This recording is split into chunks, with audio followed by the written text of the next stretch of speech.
Welcome to the Marriage Steps podcast, where developing a long-lasting, happy relationship is the status symbol to achieve. And following my 6 marriage steps is a path to help get you there. I'm your host, Dr. Wyatt Fisher, a licensed psychologist specializing in marriage counseling. The Marriage Steps podcast is listener supported, so to help keep it on the air so couples worldwide can receive hope for their marriage, please consider becoming a monthly supporter by going to patreon.com/marriage steps. As a reminder, I'm doing my Total Marriage Refresh, a digital date night, coming up May 23rd and 24th. It's $59 per couple, and it's both nights for around 3 hours. And I'm going to go through my top 6 marriage steps. It's very interactive, lots of exercises, a live Q&A. Sign up if you haven't already. You want to make sure you go through this course if you haven't been to one of my conferences. It's essential training on how to have a good marriage. So you can go to my website to check it out more if you're interested at drwyattfisher.com. The marriage tip of the night is avoid boredom in your marriage. Have you ever noticed that? It's so easy to get bored. We fall into these ruts. We fall into these routines. We do the same thing day in and day out. And before long, you're bored. Marriage can be boring. And when you were dating, your relationship was exciting. You went to new places. You talked about new things. You tried out new adventures together. And when you get married after a while, you stop doing that. And you just get into an old rut and you start to rot. And so the tip to consider is, how could you spice things up in your marriage? Especially now, under lockdown. Where could you go different? Somewhere outdoors in nature, perhaps. What could you do different in the bedroom, sexually? How could you spice things up there? How could you enjoy one another more? How could you get to know each other deeper? How could you change up some of the activities you do? Intentionally be thinking about how to add variety to your marriage, because boredom makes us feel less in love with our partner, and vice versa. When we're doing exciting things together, our feelings follow and we feel more in love. The marriage joke of the night is, they say that men who have a pierced ear are better prepared for marriage because they've experienced pain and bought jewelry. Okay, the marriage message of the night is the top 5 pitfalls to avoid with bouncing the ball. So bounce the ball is one of these tools I teach on sharing power. I'm really big into tools for marriage because I believe we need tools. Just like you need tools to fix your car, the dentist needs tools to fix your teeth. We need tools to improve our marriage. But a lot of couples have never been trained on tools. And so I really love developing tools to help couples. And one of the tools I've developed is called Bounce the Ball.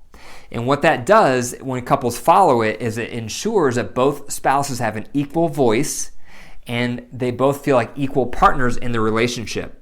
So to review Bounce the Ball, if you're facing a decision that's going to impact your marriage, this is when you use Bounce the Ball. And how you do it is partner A says their position, they share their values underneath that position, and then they bounce the ball by saying, what do you think?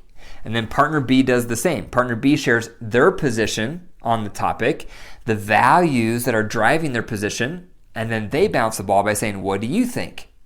Once both partners have done that, things change.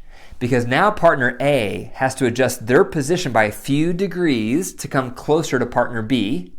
And then they throw out their new idea, and then they say, what do you think? And then partner B does the same thing. They adjust their position by a few degrees to move closer to partner A's position. They say the new idea, and they say, what do you think? They bounce the ball. So if a couple keeps doing that back and forth, they'll reach a win-win, as long as they both believe in the value of having a unified front and sharing power and having an equal voice. So that's bounce the ball.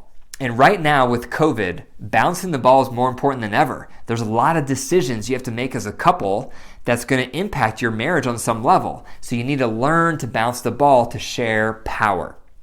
However, working with couples to bounce the ball, I've noticed there's multiple pitfalls that can happen when couples use bounce the ball. So that's what I'm going to go over tonight. The first one is judging your partner's position. How much do you do that? Probably a lot, because it's so easy to do.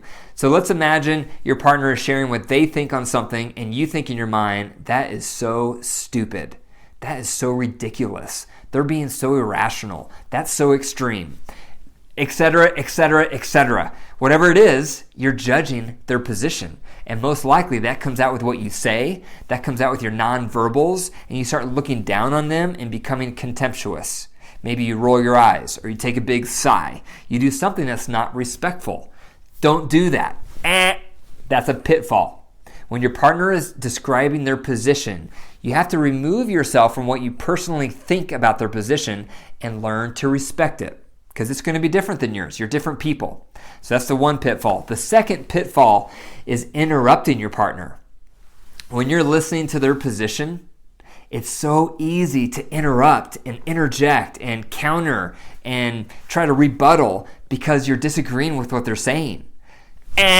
Don't do that. Don't interrupt your partner when they're sharing their position. Be patient. Try to respect their side, and you'll have a chance to share your side when they bounce the ball back to you. The third pitfall to watch out for is getting off track. So it's very easy when you're doing bounce the ball where you start off with one topic and before you know it, you're talking about a different topic. You have to stay focused on the goal. The goal is a decision you have to make that's going to impact your marriage. So for example, let's imagine you're trying to decide if you should allow your kids to have sleepovers during COVID. That's a decision parents are making right now. And partner A may be really lenient and think, that's fine, no problem, they can have sleepovers. Partner B may be thinking, no way, we're under a pandemic. Why would I want my kid exposed to more virus possibilities at someone else's house? So there's a standoff right there. So that couple is going to have to bounce the ball back and forth respectfully without interrupting to find a win-win. The fourth pitfall to watch out for is forgetting to bounce the ball. Bouncing the ball is when you say, what do you think? So when you're playing team sports like basketball or soccer, everyone hates a ball hog. And that's the person that holds the ball and they won't pass and they're looking around. They hold it. They won't pass it. In marriage, that's the person who just says what they think. And that's all they say. They say what they think and they stop. That's not turning that conversation into a collaborative dialogue. That's a monologue. And there may be various reasons why they're doing that, but that's them being a ball hog. So the pitfall is don't do that. Remember to bounce the ball. And when you bounce the ball, the phrase is, what do you think? So every time you say your position, end it with saying, what do you think? That turns it into a collaboration and into a dialogue. The fifth pitfall to watch out for is forgetting to move towards win-wins. When couples do this bounce the ball, they can get frustrated at their partner's perspective. They can go off track. They can interrupt. They can lose focus of what they're trying to accomplish, and they stop suggesting win-wins. The ultimate goal of bouncing the ball is developing win-wins. And a win-win is something that is going to meet you in the middle. I'm not going to get everything I want. You're not going to get everything you want. We have to meet in the middle, a compromise. A lot of us are not good at compromising because we get so rigid and so strong with our position, we forget to loosen to compromise. So don't do that. Make sure when you're doing bounce the ball that you keep in mind the goal is to find a win-win. So this couple that was debating, should our kids have sleepovers? Should they not? One of the things they're going to have to decide is frequency. Should they have a sleepover once a month? Once every 2 months? The one partner wanted their kids to have the sleepover. This was a couple I actually worked with. The one couple wanted to have, they're okay with their kids having a sleepover once a month. The other partner wanted no sleepovers at all. So the win-win they finally came to was, we'll let our kids have a sleepover every 2 months during COVID. So that's an example of win-win, because the one partner wanted a sleepover, the other partner wanted none. So their win-win was every other month, the kids can have one sleepover. So that's an example. You want to continually move towards win-win solutions. When your partner has a different position than you, try to remain calm, try to remain respectful, and continually be thinking, how can I meet them in the middle? How can I compromise on this? What's a solution that's going to honor my values underneath this issue and their values? How can we honor both of these perspectives? There's always an answer. Sometimes it's not obvious. Sometimes one of you are being too rigid. Sometimes you may need to ask other people for ideas or see a marriage counselor for ideas. But there's always a solution, and you have to just brainstorm and not move forward with that decision until you have found a win-win. If you move forward before you have found a win-win and just one of you decides or one of you gives in, that's going to create problems in your marriage because the person who just gave in is going to feel resentful and voiceless. So every decision in your marriage that impacts your relationship, practice bouncing the ball back and forth by saying, what do you think? And keep adjusting your position until you reach a win-win. So those are the 5 pitfalls to watch out for when you're using bounce the ball. The first is judging your partner's position. The second is interrupting your partner. The third is getting off track. The fourth is forgetting to bounce the ball by saying, what do you think? And the fifth is forgetting to suggest win-wins. If you want to learn more about Bounce the Ball, I have a training module all about it. It's a PowerPoint presentation with me giving examples, and I discuss it at length, and it's on my website, drwyattfisher.com, and click on Training Modules. Thank you for listening to the Marriage Steps podcast. If you enjoyed the episode today, be sure to leave a review and click the 5 stars. For more marriage resources and to find out more about my marriage seminar coming up, the Digital Date Nights, be sure to go to my website, drwyattfisher.com, and click on Marriage Retreats. Also, be sure to send me your marriage questions.